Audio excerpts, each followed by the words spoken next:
People from Palmerston North often end up in the most surprising of locations. Take Dave Charnley here from Pro Rata Landscape Architects. He's just come back from China, having masterminded, virtually single-handed, a major exposition in a huge horticultural display. How's the jet lag? Yeah, pretty good. I've had a week to recover, so I'm feeling better. Now, you've just back from the city of Jinzhou. Yes, Jinzhou, which is 3.5 hours northeast of Beijing, up in the Bohai Sea, quite close to sort of North Korea and the South Korea border, yeah. When you say 3.5 hours, is that by high-speed train or normal pace train? High-speed train, yeah. I don't know how long it would take to drive there, but yeah, 3.5 hours in high-speed train. So how on earth did you get selected for a major horticultural exposition in that neck of the woods? Well, I'm a member of my world body, the International Federation of Landscape Architects, and occasionally design competitions come up through that body, and I decided to enter this one as an entry into it's what we call the World Landscape Art Exposition. And it's different from traditional horticultural expositions in that this year it's been sanctioned by our world body, and they've brought in the element of landscape art into the exposition rather than just concentrating on flowers and plants. Yeah. So that was, how long ago did you have to enter and get your plans prepared? It was almost 2 years ago that I first entered the competition, and we had to go through a bit of a rigorous process. So the first part was to register to enter, and from there they selected entries based on our previous history. And once I got through that round, I had to submit a entry concept to be hopefully selected, and luckily I was. And after being selected as one of the top 20 designs to be exhibited at this expo, I then had to supply a whole lot of developed design around that to forward to the Chinese for construction. So how many New Zealanders were trying to get in on this exposition? From what I understand, after the initial registration process, there was 4 of us that got selected into a list of 50, and from that 50, 3 of us got through to the top 20. So myself and 2 other companies. One, Lee Brazier from Bespoke Architecture in Auckland, and Chris Bentley from Boffa Miskell, who he operates out of the Shanghai office that they have in China. And his company's tied up with the redesign of Christchurch, I understand. Yeah, so Boffa Miskell are one of the big firms here in New Zealand in landscape architecture, and they were put in charge of leading the redevelopment blueprint for the Christchurch recovery. Yeah. So that's quite a feather in your cap to be selected along with a couple of the big boys. Yes, it is. I'm only a small player against the big boys, but it's a definite benchmark for me to pitch myself and know that I'm good as good as some of those bigger companies out there. Yes. So what was it about your design that convinced them that it should be one of the 20 overseas designs included? Well, the concept around it was they wanted to select 20 world designs, and they wanted it to be reflective of different parts of the world. And so our designs came under the umbrella of the Oceania area of the garden, exposition garden. And my concept was about, I've titled it Aotearoa, and it's about New Zealand, and it's an abstraction of landform and geomorphology and navigational cultural elements that have all been sort of mashed together to create my design.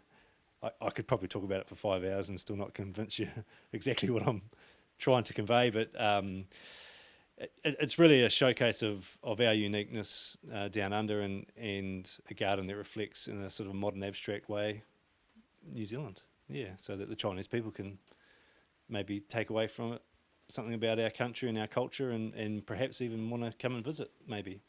Yeah, that would be the basic aim of it. Now, with 20 other international exhibitors, and I presume there's a whole lot of Chinese exhibitors as well, how big is this expo, which opened just a couple of weeks ago, I understand? Yeah, it's quite large. It's 7 square kilometres big. It's to date the largest horticultural exposition they've ever held, and it's the first one they've ever held on a coastal environment. So there was issues around salt water and sea spray as well, affecting plantings and other aspects of the design. So it's definitely the biggest so far. Wow. Yeah, almost like a little city, to be honest, and quite big for me even to comprehend when I visited the site. Yeah. Did you have many visits to the site in preparation for your garden to go in there? No, it was pretty much a desktop analysis competition. So supplied information that we had to decipher and use that as part of the design concept to understand the site. And then we had one visit 2 years ago when we got selected as the top 20. We went over for an award ceremony and got to visit the site in its infancy. That's the only site visit I had prior to turn up for the opening last week. So everything's been via email as far as communication goes, and I've had no involvement as far as site visits or construction goes. That's taken over by the Chinese on their side of the world, and they implement our design. And how big is your design? My garden alone is 3,500 metres squared, so just under an acre. Each of the 20 are of that sort of similar size, and our 20 gardens only form sort of a small part of the whole expo site. Goodness me. It's on a scale sort of that we'd have very little concept of unless we actually saw it for ourselves. Mm-hmm. Yeah, it's quite large. It's, I guess the only way I can really explain it in a basic sense is it's almost like one third of Palmerston North as far as a size goes. And yeah, just the scale of it is something we don't come across here every day in New Zealand, and you know, it was quite hard to sort of get your head around initially, but that's what they're doing over there as far as development goes. They're developing at a much faster rate in China than anywhere else. Yeah. So people who complain about the size of Central District's field days better think again. Yeah, that's probably, you know, the combination of 4 or 5 of our gardens, you know, the size wise of the field days. Yeah, it's just, you know, it's a big country. It's highly populated. Everything's done on a bigger scale. Yeah.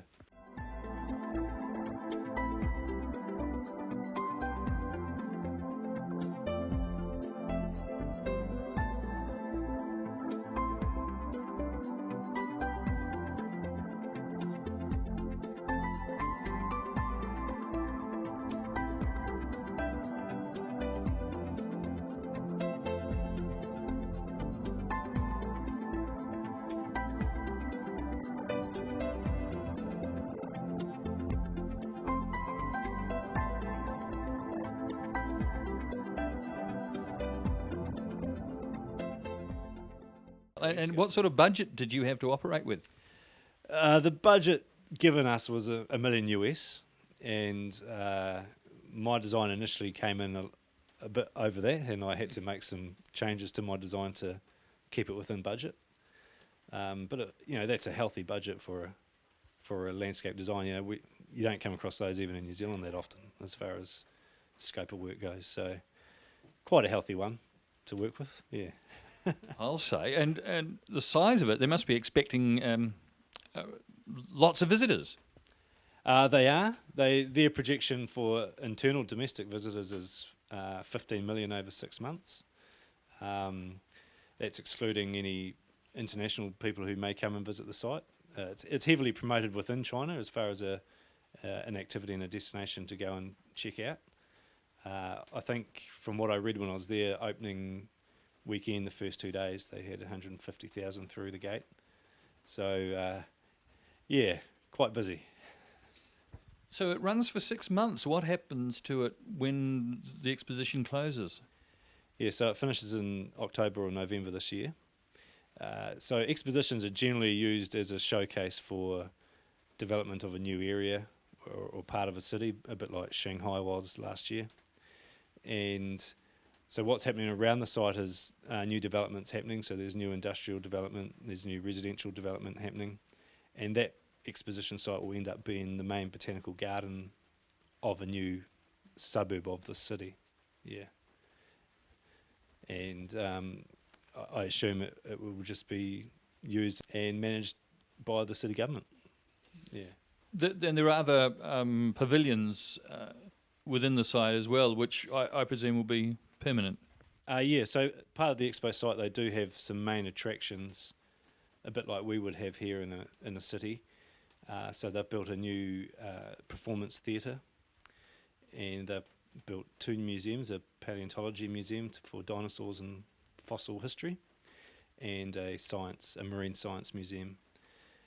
They also have built an observation tower, but like a mini sky tower that you can get a high up sort of view of the expo site and the coastal environment around that. Yeah. Now, paleontology, China's become renowned as a source of fossils and bits and pieces. Is this one of those areas? Yeah, it's one of the traditional areas where a lot of large-scale dinosaur fossils were found, and a lot of fortified trees and fossilised organic things that have been found there. So yeah, it's a bit of a stronghold for that type of science, I guess. And they've incorporated that into the site. Yeah, so the Paleontology Museum is pretty much a museum that covers all the dinosaurs that have been found in that area. It's quite an interactive museum, like it's really focused on kids, and kids can go along and push buttons and the dinosaurs move, and there's other skeletons of dinosaurs, so it's really quite interactive and quite fun. And not your sort of typical boring museum, I guess. It's a lot more interactive. And yeah, so they got everything from small little rat-like dinosaurs they found right up to the big, I'm not much of a dinosaur man myself, but the big long-necked ones with the big teeth. Well, the big long-necked ones were the herbivores, and the T-Rexes and raptors were the ones with the bitey teeth. And they're all covered there. They're all there. So there must have been quite a significant amount of dinosaur fossils in that area. Yeah. And in the middle of this ginormous theme park, there's an entry from little old Palmerston North. Yeah, little old Palmy's represented. Yeah. So it's a long way from home. When I was there, it felt like you were on the other side of the world, but still quite internally proud that someone like me from little old Palmy can do this sort of thing and have the opportunity to do it. Yeah. Yeah. And what was the reaction to your garden? So I got quite favourable comments from my other peers, the other international designers, and other people who are there representing the International Federation. They commended me quite highly on my design, and I was, I'm quite critical of what I do, and I was quite happy with the outcome. So if I feel happy with what I've done, then generally it usually is pretty okay.